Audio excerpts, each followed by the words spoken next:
ইসরায়েলের বিমান হামলায় হাসান নাসরুল্লাহ নিহত হওয়ার পর হিজবুল্লাহর দায়িত্ব কে নেবেন সেটি নিয়ে আলোচনা চলছে।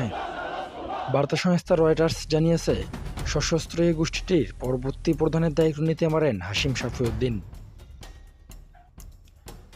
গতকাল শুক্রবার লেবাননের রাজধানী বৈরুতে চালানো বিমান হামলায় প্রাণ হারান হাসান নাসরুল্লাহ। হিজবুল্লাহর একটি সূত্র জানিয়েছে, ইসরায়েলি হামলা থেকে বেঁচে যাওয়া হাশিম সাফিউদ্দিনকে নতুন সেক্রেটারি জেনারেল হিসেবে দেখা যেতে পারে। হাশিম সাফিউদ্দিন হলেন হিজবুল্লাহর নির্বাহী কাউন্সিলের প্রধান।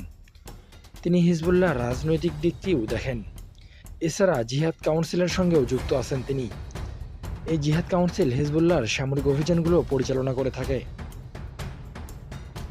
হাশিম সাফিউদ্দিনের আরেকটি পরিচয় হলো, তিনি হাসান নাসরুল্লাহর দুঃসম্পর্কের ভাই।